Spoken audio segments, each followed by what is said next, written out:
Assalamu alaikum. We come now to the subject of raising hands in the prayer. Raising hands in the prayer.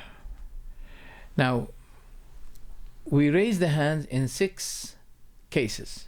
In 6 cases. First, takbiratul ihram. The takbir of ihram, that means the first one, okay? We raise the hands and all agree about this. There's no disagreement about that. Second, when you go to ruku'. Third, when you raised up from ruku'. Fourth, when you stand to the third rak'ah, that means after the first tashahhud, after the first sitting. When you go up, you raise your hands again. 5, when you raise from the first sujood. 6, when you stand from the second sajda.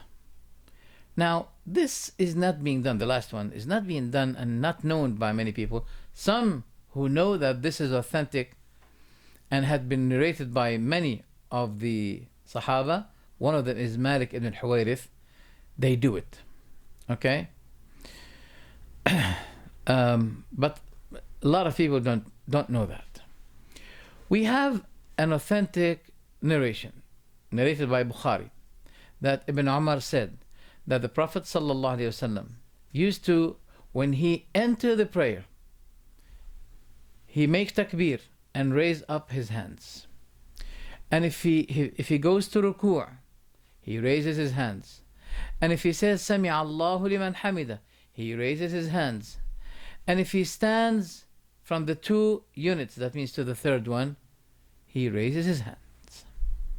Narrated by Bukhari, 2nd volume, page 222, and narrated by Sunan Abi Dawood, 1st volume, page 197. So, some people do not do that. They say this is not our madhab. Oh, come on. Oh, please.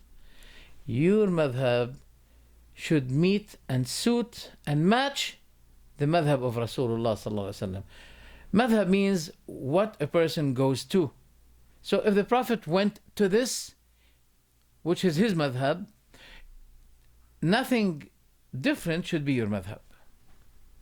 Especially when we said to you, it had been narrated by Bukhari. Okay? Now, let me remind you of this base or rule. You remember before we said, if there's a contradiction between what the Prophet said and what the Prophet did, what do we proceed? We proceed what the Prophet said over what the Prophet did. Because what the Prophet did may be having many interpretations. But as what the Prophet says, it is so clear, manifest. So you should not be saying, no, this is not my way. Anyway, but the other base is, when the deed of the Prophet ﷺ is contradictory with what the companions did, we should not proceed what the companion did over what the Prophet did. We should agree on that. Before I come to the subject, I have to shed the light on this. If the Prophet said something, okay, and the companion said something else, we should not be proceeding what the companion said, ignoring what the Prophet ﷺ said. No. As you saw here in this hadith in Bukhari, that the Prophet used to be raising his hands after standing from ruku'. Raising his hands, okay, when he goes down. Raising his hands when he stands up to the 3rd rak'ah. If the Prophet did it, you should not be telling me, but Ibn Mas'ud did something else. As if it is really embarrassing that people uphold what Ibn Mas'ud did, but ignore what the Prophet did. Can't be. Just like, that reminds me, which is not the topic, as you know. But for example, the Prophet says, every innovation is misguidance. Now they say, but Umar said something else. What a good bid'ah is that? What a good innovation is that? So what? So we follow what Umar said. But what about what the Prophet said? Don't tell me that you believe that Umar is a prophet. Okay? Likewise, the Prophet said, which is in Sahih Muslim, he said to the man, my father and your father are in hell. Now some people say, oh Prophet, no, don't say that. Your father is great. To remember that he is your own father. But the Prophet said it. So should we ignore what the Prophet said? This is the methodology. This is our way. What the Prophet said, what the Prophet did, should be preceded over anyone else. There is no consideration to anyone else, even if he's Abu Bakr and Umar. So we mentioned now to you the narration, narrated by Abdullah bin Umar, an Abihi Umar, that the Prophet ﷺ used to be raising his two hands close to his shoulders when he begins the prayer. And if he wants to go to ruku', he gives takbir. But if he raises up from ruku', he raises his hands up. So what do we say about that now? Not only this, but Bukhari wrote a small chapter, a booklet. It's called Juz'un fi Raf' al-Yadayn. A part, small chapter regarding raising the hands, bringing all the authentic narrations that the Prophet used to be raising his hands when he raises up from ruku', condemning strongly those who go against it. Repeating, this is our methodology. The Prophet does it, we do it. Now, even in this book of Bukhari, Bukhari narrated from Malik ibn Anas, that the son of Umar, if he used to do this, if he saw a man who does not raise his hands when he make ruku', he takes a piece of stone and he hits him with it. He hit him with a stone. Okay? And it's been narrated by Ibn Umar that he used to be raising his hands for every takbir. For every takbir. And also Al-Hasan al-Basri, who is well known, tabi'i. Tabi'i means he saw companions but did not see the Prophet. Okay? Al-Hasan said, كان أصحاب رسول الله صلى الله عليه وسلم يرفعون أيديهم في الصلاة إذا ركعوا وإذا رفعوا. He said the companions of the Prophet صلى الله عليه وسلم used to be raising their hands in the prayer when they go down to the ruku' and when they raise up from ruku'. Okay? Al-Bukhari said Al-Hasan did not exempt anyone. There is no exceptional case. He did not mention any other exceptional case.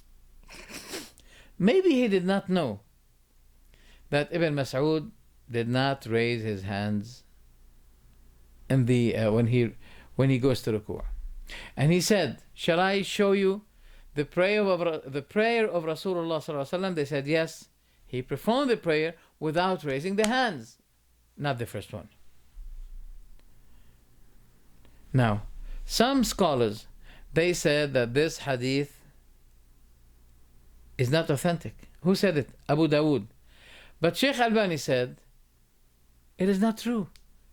This narration is authentic. Look, I do not hide knowledge. You know, I can easily do that. For example, I can hide from you that Albani said this narration is authentic. But I shouldn't. I'm not afraid if Ibn Mas'ud did not do it, because I have something stronger than that.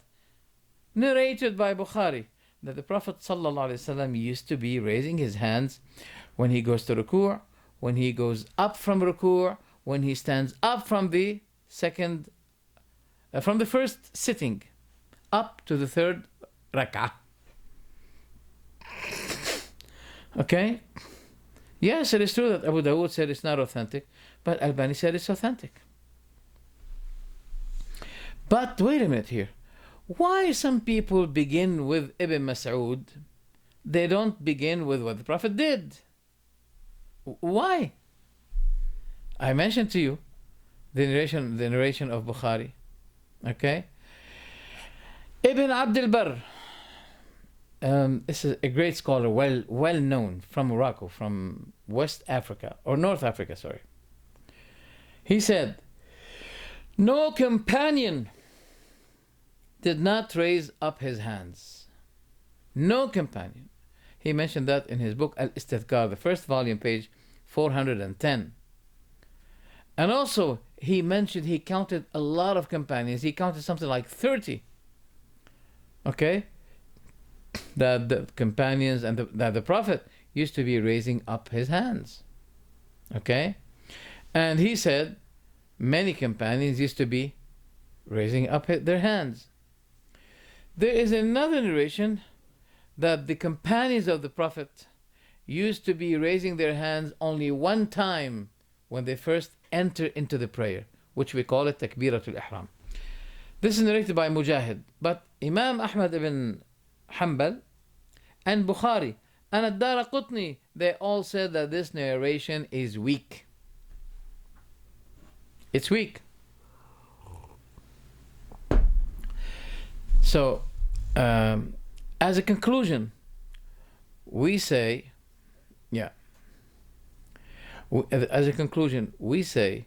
that what had been narrated from the Prophet authentically, and from not less than 30 of the companions of Rasulullah authentically narrated by them, that they used to be raising their hands, and that the Prophet used to be raising his hands before going down to ruku', and when he goes up from ruku', when he stands from ruku', every rak'ah, and when he stands from the first sitting up to the third rak'ah, he used to be raising his hands. So, some people may say it is not a big deal. Come on, raising hands or not raising the hands. Are we gonna fight, divide ourselves on that case, subject? I say, this is not the problem. The problem that we have, some people, when they hear the Prophet doing something, they disagree with the Prophet. This turns to become a matter of doctrine. It's not only a matter of raising hands in the prayer. Because they are going to what Ibn Mas'ud did, apart from what the Prophet did. See, now we're coming to this matter as if it's a matter of a doctrine. As if it's a matter of doctrine. This is not the attitude of the companions. The companions, as Ali radiallahu anhu said, ما كنت لأدع سنة رسول الله صلى الله عليه وسلم لأحد من الناس. I had never been that person who leaves the sunnah of Rasulullah صلى الله عليه وسلم for the sake of any one among people. No. The sunnah of Rasulullah should be given the priority. So this is the subject of raising the hands in the prayer. Walhamdulillahi Rabbil Alameen.